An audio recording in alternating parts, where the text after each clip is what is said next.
especially since, seeing that everybody in his team is on steroids, which means including him, so he never... Some way responsible for the performance-enhancing drugs that are being used by fighters that fought in his gym. Specifically, off the top of my head, you have Canelo Alvarez. Canelo Alvarez had popped for clenbuterol. And Canelo, man, I don't know if he's cheating. What do you mean? I feel like Canelo juices. Boxing insiders are calling out Canelo Alvarez for alleged steroid use ahead of his potential fight with Terence Crawford, pointing to his rapid muscle gain and past failed PD tests. David Benavidez also weighed in, questioning why Canelo continues to avoid fighting him if he's truly confident in his abilities. Benavidez emphasized that 5 members of Canelo's team have previously tested positive for banned substances, accusing the entire camp, including Canelo, of being dirty, further fueling controversy around the anticipated matchup. Mexican boxing fights of all time, in my opinion. Yeah. So I feel like I'm 100% confident in myself. If Canelo was 100% confident in himself, I don't know why he wouldn't fight me, especially since, seeing that everybody in his team is on steroids, which means including him, so he never got off You think he's on steroids? Of course. Sure. How does You saw De La Hoya how do five people out of your camp get tested positive for steroids? Right. You know what I mean? No, all those fucking dudes in that camp are dirty. I seen Eddie Reynoso on my fight, so we made a joke. He said like he came to watch me the fight and shit. And then they're like, "Oh, you think he's?" In my head, I'm like, "What do you think Eddie Reynoso's thinking about?" He's like, "Are we gonna fight David Benavidez after seeing this fight?" In his head, Eddie Reynoso was like, "Fuck no, we not fighting him." Yeah, of course. Yeah, honestly, I don't blame Canelo. It's fucked up because there's a lot of money. It's not even about the money. It's not about the money. Yeah, but okay, 100 million, dude. You kidding me? The first step, when you're a fucking warrior, bro, the only thing you think about is glory. I've never thought about money. I've been smart. I'm negotiating my shit, but it's always a prize, bro. It's always, if I go out there and beat Canelo, bro, I'm a legend. You know what I mean? That I'm gonna live forever in boxing as a legend. That means way more to me than any type of money. And I think that separates you too, David. And I admire that shit about you. I was like that at one point. Now like, how much you giving me? Yeah. and not to just bypass him. Shout out to Morel as well. Yeah, shout out to Morel. This includes Canelo Alvarez, who trains under Eddie Reynoso and has previously faced steroid allegations on 2 occasions. Critics note that multiple fighters from the same gym have tested positive for banned substances, casting doubt on the overall training environment. As Canelo gears up for his bout with Terence Crawford, growing skepticism surrounds his noticeably rapid muscle gains. Expressed serious accusations about his gym.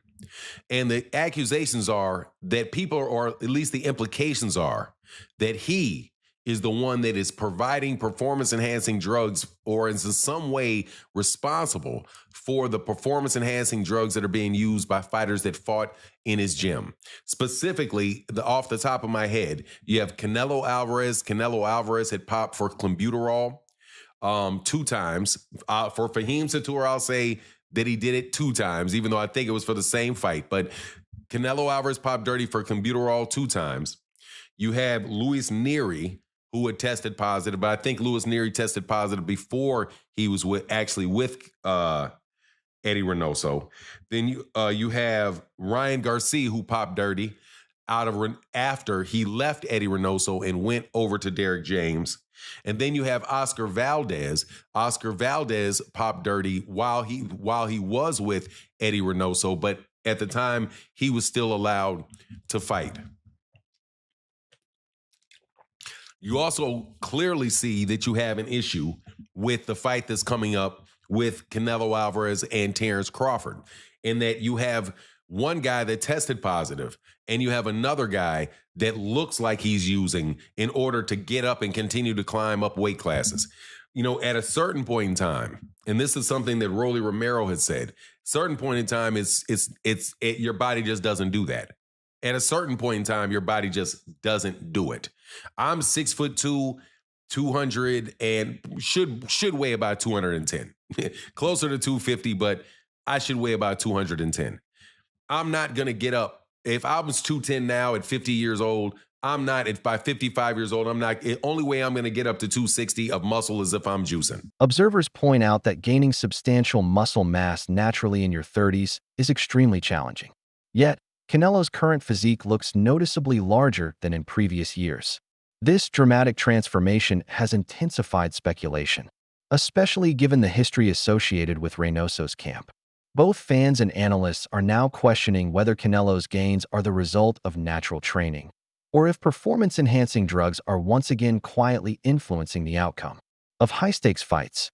If for a 30-year-old, right, you remember, your body grows, men's body can grow in height and length up until to the extreme in your 20s. By the time you're 20, your height and all that stuff is there, right? Your height and your length.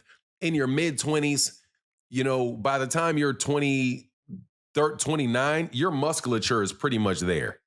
It gets harder to gain and put on muscle after 30. So Canelo Alvarez is about to fight a guy that is going to put on 20 pounds of muscle. Joe Rogan's remarks about Canelo Alvarez have ignited serious debate throughout the boxing community.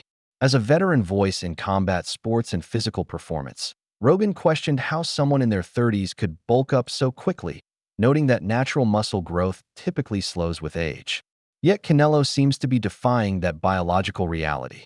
For Rogan, this isn't just speculation, it's science. He believes that such a dramatic transformation is nearly impossible without outside assistance. And when someone with Rogan's credibility and deep knowledge of elite conditioning speaks out, the world pays attention. Canelo, man, I don't know if he's cheating. What do you mean? I feel like Canelo juices. But I'm a Triple G fan, so I'm a say that ahead of time. I just like Triple G. There's a lot of money on the line, and if I could get away with it, I would do it as well. Some tainted beefs. I think, he definitely got busted once for something, but it could have been from tainted beef. We don't know. But it also could be that, we should probably leave them the fuck alone and let them do whatever they want to do. Do you want to see Manny Pacquiao fight or not? Right? I want to see him juiced up, fighting at 45 years of age, coming in with a full six-pack, lighting people on fire. As the Canelo versus Terence Crawford showdown approaches, speculation around steroid use is growing louder among fans and analysts. Many say they wouldn't be surprised if Canelo were using performance-enhancing drugs. The logic is straightforward. He has access to world-class facilities, top-tier nutritionists, elite doctors, and cutting-edge recovery tools. With unlimited resources and intense pressure to remain at the top, the temptation to take shortcuts becomes hard to ignore. Critics argue that Canelo's environment provides every opportunity to use banned substances without facing immediate consequences.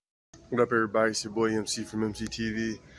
I wouldn't be surprised if Canelo Alvarez is on steroids right now as we speak and is going to be fully juiced with something that hasn't even hit the market yet.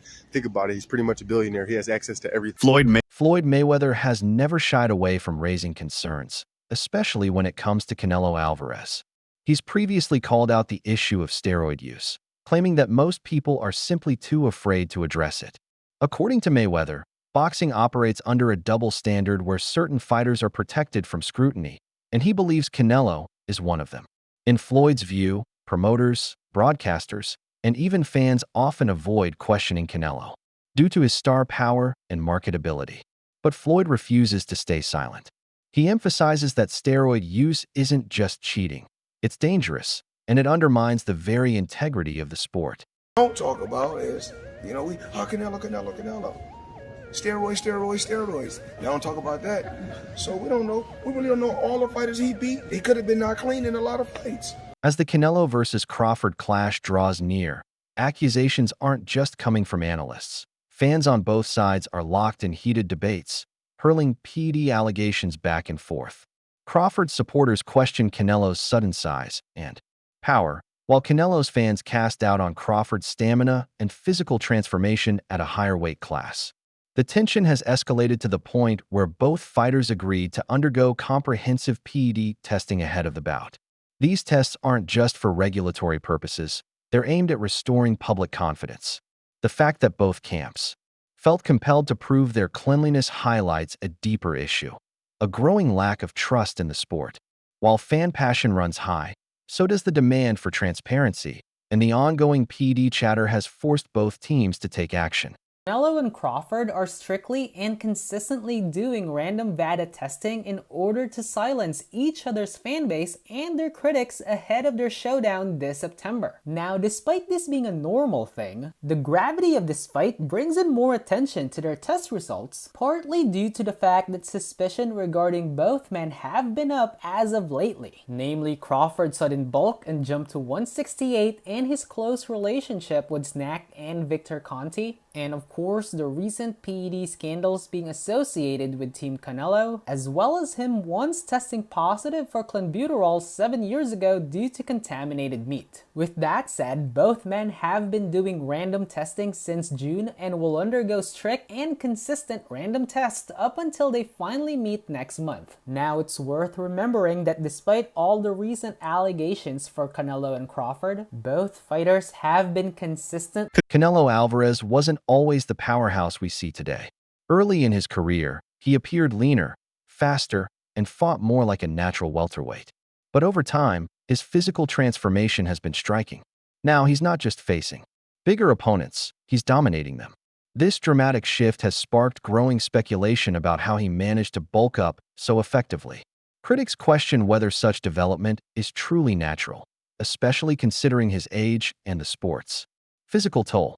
While some credit elite training and discipline, others remain deeply skeptical. You gotta lean more towards Canelo because, like I said before, he been putting big guys out and down. And Canelo not even really a 68-pounder. He probably really should be at 60, maybe. And he been hurting these guys. I think he be dropping these guys and things like that. So, and them guys be way bigger than him come fight night. I know that for sure. They be probably close to 200 pounds, and he dropping those guys like that. So, I don't know. It's gonna be a great fight. The fans want to see it, so so be it. I think Crawford should take a warm-up fight, at like 60 or like at least at 60, just to get his body, to fill into somebody a little bit bigger, and things like that. I know when you go up a weight, you gotta, develop that power and not develop the power, but like put that muscle on and be heavier and things like that. So he might not want to take a fight because he's trying to build up right now, but I think he should just to stay sharp and that way he don't have like a long layoff or anything like that. Walsh offered valuable insight into Crawford's preparation for taking on a physically imposing opponent like Canelo. He stressed that Crawford isn't stepping into the ring blindly. He's approaching the size difference with strategy and precision. According to Walsh, Crawford has been sparring with significantly larger fighters to adapt to the kind of power and pressure Canelo brings. He views this not just as a bold move, but a smart one. Walsh believes the ability to turn risk into advantage is what sets great fighters apart. By tailoring his training to directly counter Canelo's strengths, Crawford is honing the exact tools he'll need on fight night. Walsh's perspective underscores how calculated and focused Crawford's camp truly is. They understand the challenge ahead and are preparing for it with purpose. Before Canelo's last fight, but then after Canelo's last fight, it seems like it's more 50-50 now. So everything is just the build up for that fight is just going to be absolutely magnetizing. Like that fight, it's garnered so much more buzz after Canelo's last fight, and Bud is Bud. He's one of the greatest fighters in boxing history. He is one of the greatest fighters in boxing history. So it's going to be a fight. It's going to be awesome to watch. Have you sparred any of them? I haven't sparred Bud yet. I haven't been in Canelo's camp. I've met Canelo a few times. I love Canelo's team. Canelo's one of my favorite fighters. He's been my favorite fighter for the longest time. But I have to be Team Bud because me and Bud are cool, and I have so much belief in Bud, and I know who he is as a fighter. He is one of the greats. So he could do anything he wants. And being around both of them and seeing how they work and train and things like that, what makes both of them the fighters they are, in your opinion? I've watched Bud, so for Bud in particular, he's calm in everything he does, and that kind of calm is scary to watch because it shows experience. You can see that he's been doing this for forever, for decades. You can see it with his shadow boxing. You could see it. Respected boxing journalist Dan Rafael provided a clear perspective on why Crawford is taking this fight. In his view, it's not about money, it's about legacy. Rafael explains that Crawford isn't just aiming to be remembered as a champion, but as a legend who embraced the toughest challenges. This isn't a safe matchup. It's a bold move meant to define a career. Still, Rafael acknowledges the massive task ahead. Defeating Canelo will take more than elite skill, it will demand near-flawless execution. Every slip could be costly. From ring intelligence to physical toughness, Crawford will need to be at his absolute best. Crawford is a marvelous boxer, arguably the best in the world, pound for pound. But can you hurt Canelo? If you can't hurt him, I have no doubt he can outbox him. My issue is, if you can't hurt him, what kind of a challenge can you truly pose? What do you say to that? No, that's a great point. I mean, here's the thing. Canelo Alvarez has a historically great chin. Now, I go back way back when he first came to the United States and started boxing, and he found himself on an HBO pay-per-view undercard years and years ago, fighting against the older brother of the great Miguel Cotto. His name was Jose Miguel Cotto, and he had gotten a ton of hype. He had signed with Golden Boy Promotions, and a lot of those of us in the media. And I had seen him a couple of times before that. This is my first time seeing him in person, really paying close attention. And he almost got knocked out in the first round. And I remember Stephen A., all of us looking around at Media Row going, what the heck is this all hype about? This man can't take a shot. He's going to get drilled. He was lucky that the fight was over, that the round was over in round one, or there might have been some much more trouble. Stephen A., that was like, I don't know, 16, 17 years ago. I've never seen him wobbled, rocked, physically, visibly hurt since then. He has an all-time great chin going in the ring with tremendous punchers. Terence Crawford coming up 2 weight classes. Do any damage? Yeah, he's a slick boxer, and he's also a good puncher in the welterweight division, in the junior welterweight division, in the lightweight division. But even at junior middleweight, which is where Terence Crawford had his most recent fight back in August, when he moved up and he won a world title, he didn't blow the doors off. He fought a very tough, solid opponent named Israel Madrimov. He gave him a good fight. It was very close. Madrimov's people seem to think he might have even been able to edge it out. But if you can't hurt an Israel Madrimov at 154, what the heck are you going to do with Canelo Alvarez, the sturdiest guy in the world, at 168? So that aspect of it is certainly a problem. You mentioned about Charlo. Charlo was there to get his check. I know one thing about Terence Crawford. He's not going to just come to turn up to get the check. He'll at least try. And Charlo, I don't think, really tried. What truly sets Terence Crawford apart is his ability to control a fight without relying on sheer power. Instead of overpowering opponents, he systematically breaks them down with precision, timing, and high-level ring IQ. Whether fighting orthodox or southpaw, Crawford dictates the pace and forces his opponents to fight on his terms. This level of versatility poses a serious threat to power-driven fighters like Canelo. While Canelo may hold the advantage in size and strength, Crawford's expert control of distance and movement helps neutralize those physical edges. His likely game plan will be to avoid risky exchanges and capitalize on Canelo's slower footwork. Crawford's finesse isn't just a stylistic choice, it's a weapon. Against a knockout artist, the ability to land clean shots while staying out of harm's way is crucial. His adaptability keeps opponents guessing, and that unpredictability is something Canelo has historically struggled with. It's somebody whose style is based around being the bigger guy, being the stronger guy. But Crawford is a very cerebral, very technical boxer, and I think that's why I'd never really considered this before. But also, I didn't actually realize until I sat down properly and thought about this, just how much weight Crawford has been piling on when he gets into the ring after the weigh-in. And look, these are not numbers that are out of the ordinary, but he's obviously cutting himself down so much in camp from whatever his walking around weight is. And it must be muscle that he's taking off. And perhaps that's why he's only fighting once a year, because there will be some fat, of course there will be, but the dude is not overweight. The dude still looks pretty ripped from what I've seen when he's not in training camp. However, there's not that many photos of him with his top off when he's not actually in training camp. So it's really hard to tell what his body composition is when he's walking around at these big weights. But the fact is, his fight night weight was 169 let's just call it 170 pounds, which is huge, absolutely huge for a 154 pounder, especially. It's just shocked me that he's come up from 135 and now he's still putting on that much weight. He's rehydrating that much at 154. And indeed, to bring us even closer to the modern day, the thing that was posted, and again, this is the second time we've seen this, is why I'm kind of thinking there's a bit of a theme here with Crawford posting his weight when he's not actually in full training camp. On February the 9th, 2025, he posted an Instagram story and he showed himself weighing 186 pounds on a gym scale. Now, that's so much bigger than I imagined Crawford would be. I never thought this guy would walk around at 186 pounds, which for anyone who needs the conversion is just over 84 kilograms. And now look, it's not an unthinkable weight for someone, but for someone who has fought as low as Crawford has, who is generally as lean and as in shape as Crawford is, that's a lot of weight. Someone who has watched Crawford up close in the gym confidently dismissed any notion that he's intimidated by Canelo's size or strength. According to Brown, Crawford has consistently sparred with much larger fighters, some built like heavyweights, and has handled the intensity with ease. This experience, Brown says, gives Crawford a quiet confidence that many fans may overlook. He's already used to taking heavy shots while staying composed and sticking to his strategy. Brown also highlights Crawford's unshakable demeanor. During these sessions, never rattled, never rushed. He stays calm, focused, and calculated. That combination of mental toughness and thorough preparation could be the key to weathering Canelo's power. Crawford. Typically fighters, they don't want to say who they want to go for because, they don't want to be biased. Yeah. And much respect to Canelo, but I'm going Bud.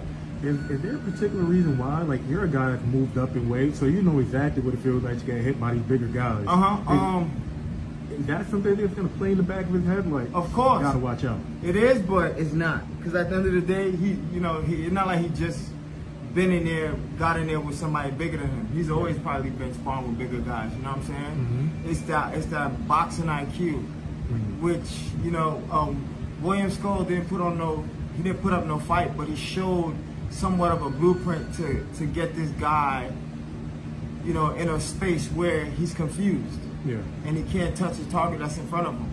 Yeah. You know what I'm saying? That's it for today.